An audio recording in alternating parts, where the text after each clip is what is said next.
नमस्कार, बाजार अगले हफ्ते में आप सभी का स्वागत है। मैं हूं स्वाति रायना। इस शो में हम आपको बताएंगे बाजार में आज का पूरा एक्शन, साथ ही अब सोमवार के लिए क्या रहे आपकी स्ट्रैटेजी।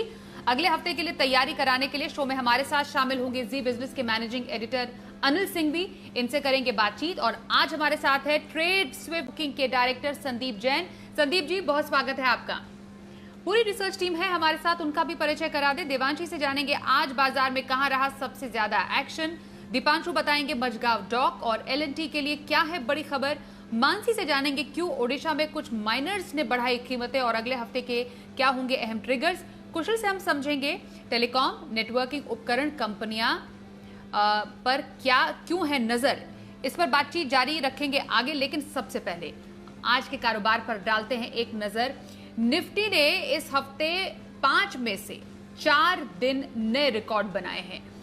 आज भी इंट्राडे में निफ्टी ने 15,733 का नया रिकॉर्ड बनाया। हालांकि क्रेडिट पॉलिसी के बाद बाजार में मुनाफा वसूली का दबाव बढ़ा और आखिरकार निफ्टी 20 अंकों की गिरावट के साथ 15,670 पर बंद हुआ। सेंसेक्स 132 अंक गिरकर 52,100 पर बंद हुआ। निफ्टी बैंक में 357 अंकों की गिरावट रही और ये 35,300 के पास बंद हुआ। एफआईआईज और डीआईएस की तरफ से क्या डेटा आज सामने आ रहा है, समझते हैं। एफआईआईज यानी विदेशी संस्थागत निवेशकों ने कैश मार्केट में आज 1,499 करोड़ रुपए की खरीदारी की है। वहीं डीआईआईज यानी घरेलू संस्थागत निवेशकों ने 1,175 करोड़ रुपए की आज कैश मार्केट में बिकवाली की।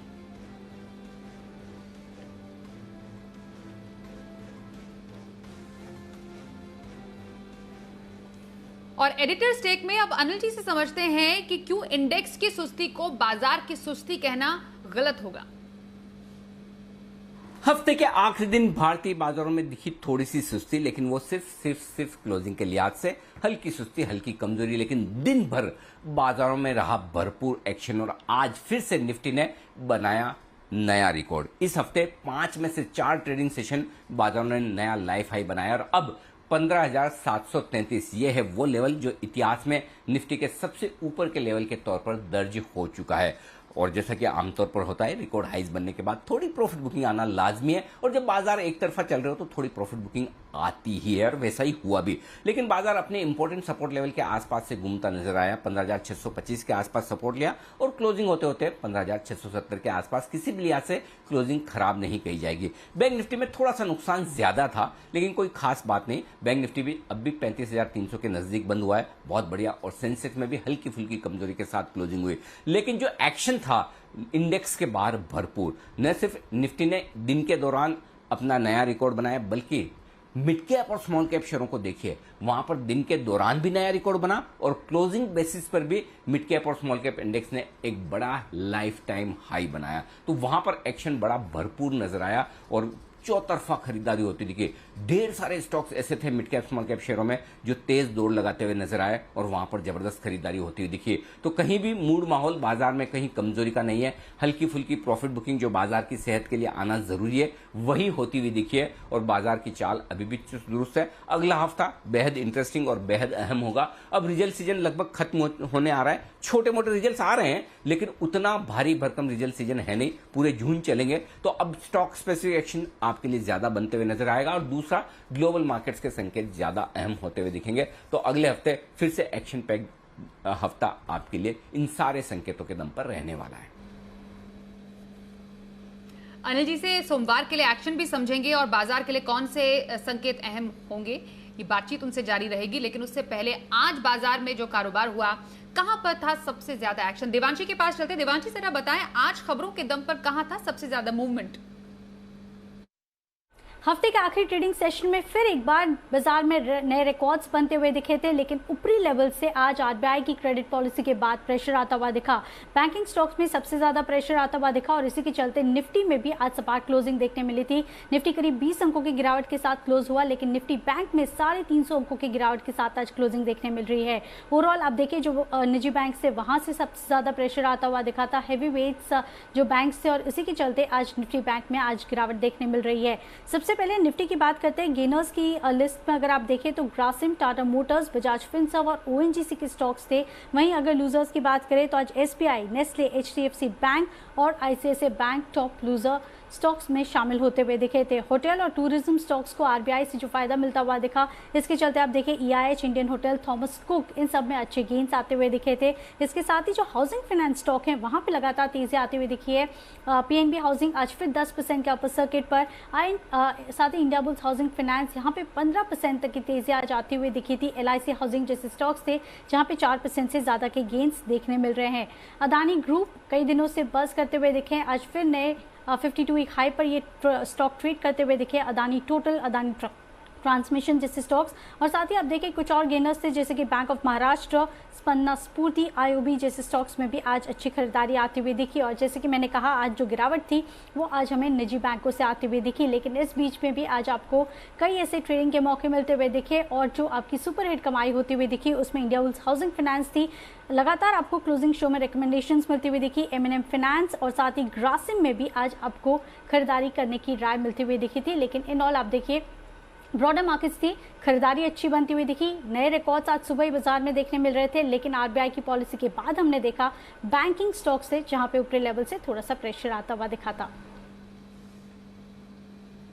संदीप जी, आपके पास आ रहे एक और एक्शन पैक्ड हफ्ते का अंत। अब अगले हफ्ते के लिए क्या हम एक्सपेक्ट करें, बाजार के लिए क्या खास रह सकता है, क्योंकि नतीजों का सीजन ऑलमोस्ट खत्म हो गया है, कोविड के नंबर काफी कम हो रहे हैं और इकोनॉमिक एक्टिविटीज अनलॉक का हम काफी ज्यादा हम देख रहे हैं, काफी शहरों में शुरू भी हो गया है। तो उस लिहाज से बाजार का रिएक्शन और सोमवार के लिए खरीदारी और हफ्ते भर का नजरिया कहाँ? बिल्कुल बिल्कुल, देखिए जैसा अभी अनिल जी कह रहे थे, मिड कैप्स और स्मॉल कैप्स ने धूम मची हुई है और मार्केट्स ऊपर के लेवल्स पे जाके थोड़ा करेक्शन होना लाजमी है, बट फिर भी FIIs की भी आज कैश मार्केट में बाइंग थी, तो प्रॉफिट बुकिंग है। बट ओवरऑल आज क्रेडिट पॉलिसी का भी दिन था, बड़ा दिन था वैसे, बट ठीक है, एक नॉन इवेंट की तरह निकल गया और बैंकिंग स्टॉक्स में थोड़ा करेक्शन था। बट फिर भी मैं ये कहूंगा कि कुछ स्टॉक्स जहां पे ये क्रेडिट पॉलिसी बेनिफिशियल थी, वहां पे होटल स्टॉक्स और कुछ जो कॉन्टैक्ट रिलेटेड जो बिजनेसेस थे उनमें अच्छा खासा एक्शन देखने को मिला। तो मेरे हिसाब से बाइंग करके ही चलना चाहिए और मिड कैप स्मॉल कैप में पूरा एक्शन है, तो मैं वैसे ही स्टॉक्स लाया हूं। और मैं तो यही कहूंगा कि Dabur India intraday FNO pick के तौर पे लेना चाहिए, जो कि 544 पे बंद हुआ था, 551 553 का टारगेट लगा है, 539 का स्टॉप लॉस।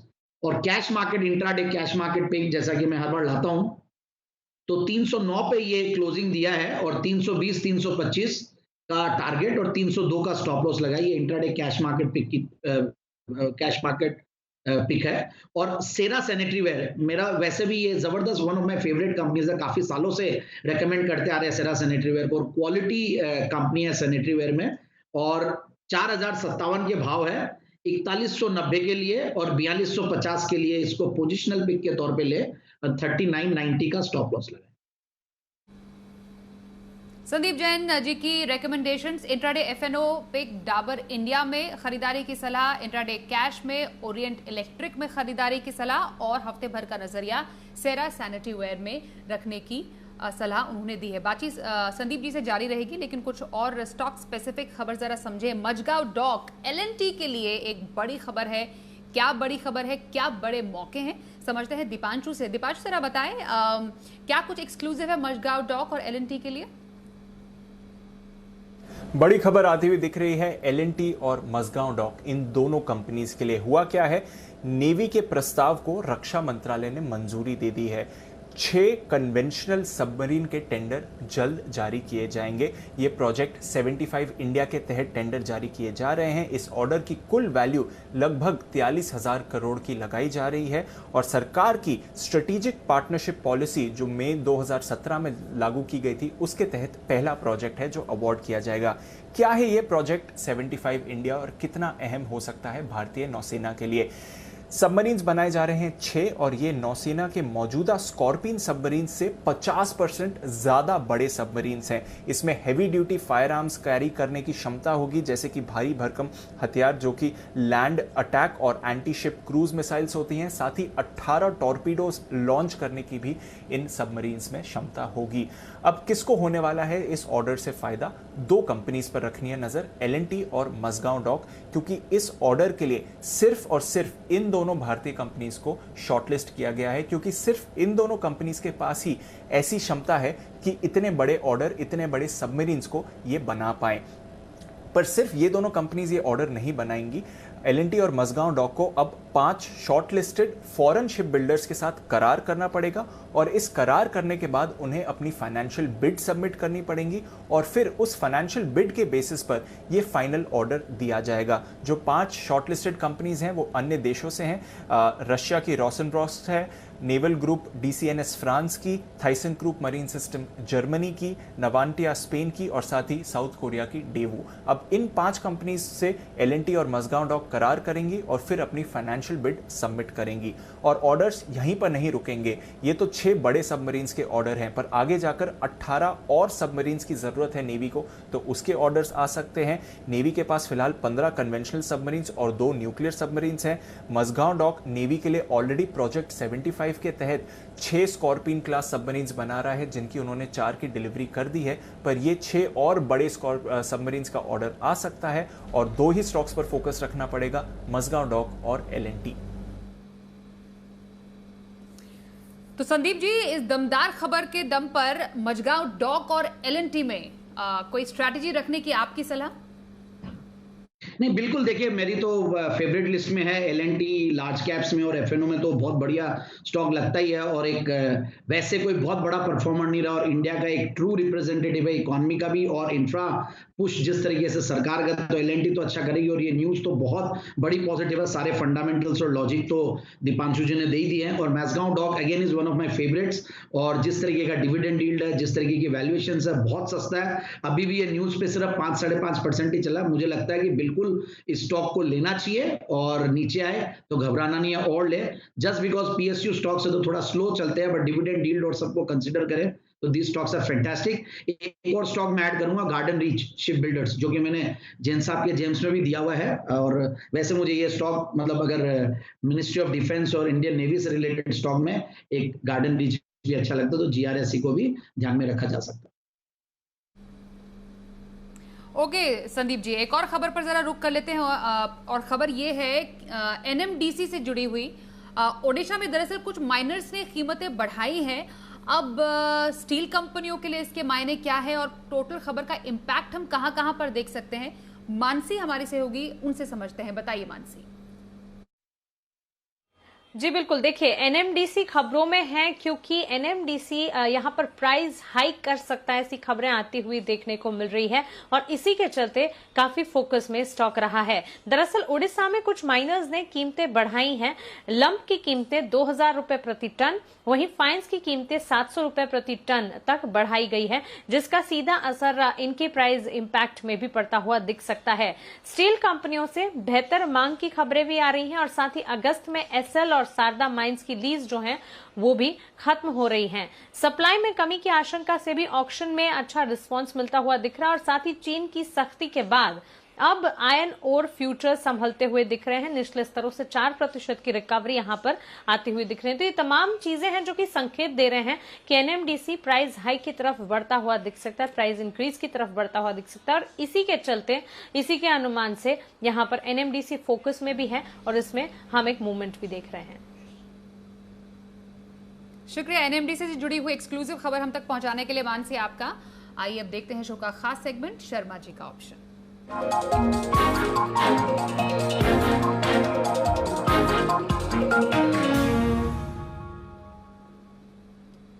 HDFC सिक्योरिटीज के VK शर्मा जी हमारे साथ फोन लाइन पर हैं। बहुत स्वागत है सर आपका। बताइए सोमवार के लिए ऑप्शन की स्ट्रैटेजी कहाँ? जी स्वाति जी नमस्ते। भेल और टाटा मोटर्स, तो बिल्कुल हेवी इंजीनियरिंग के अंदर भेल और ड्राइविंग करेंगे टाटा मोटर्स के साथ। तो भेल जो आज 74 रुपए पे जो बंद हुआ है, तो वहाँ पे मेरी सलाह कि आप जो कॉल लें 4 रुपए 30 पैसे पे, स्टॉप लॉस रहेगा उसमें 3 रुपए और टारगेट आपका रहेगा 6 रुपए। और दूसरा जो टाटा मोटर्स का 335 रुपए बंद हुआ है, तो 340 की कॉल आप 13 रुपए 70 पैसे पे लें, स्टॉप लॉस रहेगा 10 रुपए, टारगेट आपका रहेगा 18 रुपए। ध्यान रखिए कि आपको जो भी जहाँ पे भी आप लें 2 या 3 दिन के अंदर इनसे निकल जाएं। और क्योंकि सैटरडे संडे अभी छुट्टी है, तो आपको ऑप्शन थोड़ा सा और टाइम डिके के हिसाब से थोड़ा सही मिल सकता है सोमवार को, तो इस बात को ध्यान में रखिए।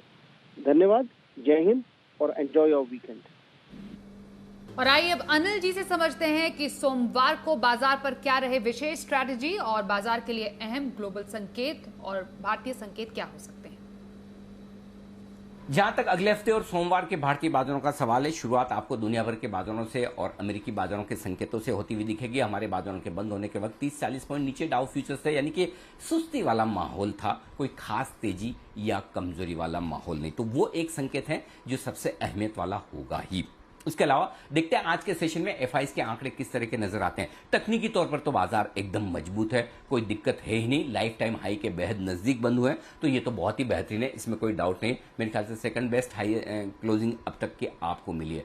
अब आइए एफआईज के डेटा के अलावा कुछ और इंटरेस्टिंग चीजें हैं जिन पर बाजार की नजरें रहेंगी। कोरोना के आंकड़े कंट्रोल में आते हुए दिख रहे हैं, 1,30,000 के आसपास आंकड़े सेटल होते हुए दिख रहे हैं, ये बाजार को पसंद आ रहे हैं, तो ये एक अच्छा संकेत है। तो ओवरऑल ट्रिगर्स ठीक है, एक तरफा तेजी के बाद थोड़ी बहुत प्रॉफिट बुकिंग होती है, उसमें खरीदारी के मौके बन रहे हैं और बाजार की रेंज धीमे धीमे ऊपर की तरफ शिफ्ट होती हुई दिख रही है। तो अब सोमवार के लिए बाजार में 15,575, 15,625 तुरंत आपके लिए सपोर्ट का काम करेगा और ऊपर 15,775, 15,800 की रेंज हल्की फुल्की रुकावट का लेवल। बैंक निफ्टी का जहां तक सवाल है, 34,900, 35,100 तुरंत सपोर्ट के तौर पर काम करेगा और 35,500, 35,700 ऊपर की तरफ रुकावट की लेवल। तो इस लेवल पर ध्यान में रखते हुए खरीदारी करें। मिड कैप और स्मॉल कैप शेयरों में इंडेक्स के बाहर भरपूर एक्शन सोमवार और अगले हफ्ते भी रहने की उम्मीद है। ग्लोबल मार्केट्स अगर खराब ना हुए तो भारतीय बाजारों में तेजी की जो चाल बनी हुई है वो बरकरार रहेगी। बढ़ने की स्पीड थोड़ी धीमी पड़ सकती है, वो होना भी चाहिए, इन लेवल्स के आसपास धीमे धीमे हम बढ़े, लेकिन 15,900, 16,000 की तरफ निफ्टी की जाने की कोशिश जो है, तैयारी जो है वो आगे रंग लाएगी। बस सिर्फ और सिर्फ एक ही सपोर्ट चाहिए, बाकी सारे फैक्टर्स पॉजिटिव है। कोरोना के आंकड़े, एफआईज की खरीदारी, तकनीकी तौर पर बाजार, overall participation, volume, global markets अगर ठीक रहे तो भारतीय बाजारों को आगे बढ़ने से कोई नहीं रोक सकता। अगले हफ्ते इसी एक बड़े ट्रिगर पर आपकी होनी चाहिए नजर। चलिए, सोमवार के लिए बाजार के संकेत तो समझ लिए और स्ट्रैटेजी भी। संदीप जी, आपके पास हम आ रहे हैं, लॉन्ग टर्म पिक आज आप कौन सी लेकर आए हैं?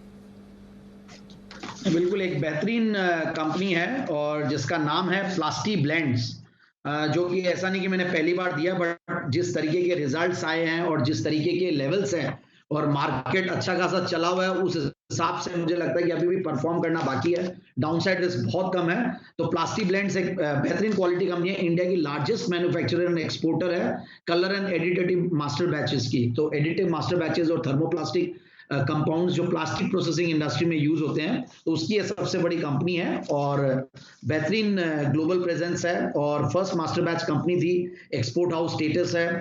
तो 16-17 के पी मल्टीपल पे चल रहा है, रिटर्न ऑन कैपिटल एम्प्लॉयड 16-17 के लगभग है, डिविडेंड यील्ड करीब 1.5% देता है और पिछले 3 साल की प्रॉफिट की कैगर भी 11-12% के लगभग है एंड ऑलमोस्ट नेग्लिजिबल डेट से जीरो डेट ही बोलेंगे। तो मेरे हिसाब से इन लेवल्स पे स्टॉक को लेना चाहिए और सबसे बढ़िया बात है मार्च का क्वार्टर भी बहुत बढ़िया गया और मुझे ऐसा लगता है कि इन लेवल्स पे इस स्टॉक को लें। पिछले मार्च का अगर 5 करोड़ का पैट था तो उसके सामने 12 करोड़ का पैट है, दिसंबर का पैट भी बहुत अच्छा था, तो इस स्टॉक को बिल्कुल ले यहाँ से। और एफआईआईज और डीआईआईज का भी ठीक ठाक छोटा मोटा प्रेजेंस है जिससे और कॉन्फिडेंस आता है और जो मेरा टारगेट है वो 290 का है और अवधि 6 से 9 महीने। तो long term pick plastic blends India में खरीदारी की सलाह संदीप जैन की। अब हमारे साथ कोटक सिक्योरिटीज के श्रीकांत चौहान भी जुड़ चुके हैं फोन लाइन पर, उनसे भी बात करते हैं। श्रीकांत जी, बहुत स्वागत है आज आपका शो में। सोमवार के लिए कौन सी ऑप्शन की स्ट्रैटेजी आज आप बताएंगे? बिल्कुल, तो मानसी देखिए, इस हफ्ते में हमने जो एक्टिविटी देखी थी वो हर एक लार्ज कैप स्टॉक में देखी थी और जितने भी लार्ज कैप स्टॉक थे जैसे एचडीएफसी है, रिलायंस है, इनमें हमने एक्टिविटी देखी है, लेकिन जो मोमेंटम स्टॉक्स थे वहां पे एक्टिविटी नहीं थी। तो हमें लगता है कि शायद आने वाले हफ्ते में भी जो एक्टिविटी रहेगी वो दिग्गज शहरों में रहेगी, क्योंकि इंडेक्स को यहाँ से और चलने के लिए इन सब की जरूरत भी पड़ेगी। यहाँ पे हमें लगता है कि आईटीसी जो है वो अच्छा खासा रिजल्ट के बाद करेक्ट हो चुका है, 210 के करीब ट्रेड कर रहा है और इसके जो कॉल ऑप्शन है 210 रुपए के, वो तकरीबन चल रहे हैं कुछ 2 रुपए 90 पैसे के करीब।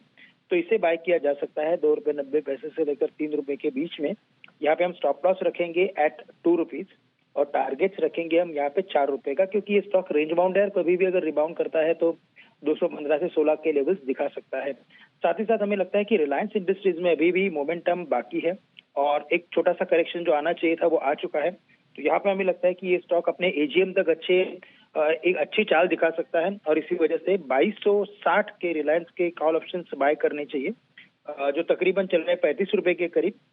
15 रुपए के करीब का स्टॉप लॉस रखेंगे और 65 रुपए के टारगेट्स रहेंगे। तो ये थोड़ा पोजिशनल कॉल रहेगा, लेकिन रिलायंस इंडस्ट्रीज के 2260 के कॉल ऑप्शंस लेने की राय रहेगी। बहुत शुक्रिया श्रीकांत जी, शो में शामिल हुए और आपने ऑप्शन स्ट्रैटेजी बताई। संदीप जी, आपका भी बहुत शुक्रिया शो में शामिल होने के लिए और तमाम सहयोगियों का भी धन्यवाद हम तक एक्सक्लूसिव खबर और रिसर्च पहुंचाने के लिए। शो में आज के लिए बस इतना ही।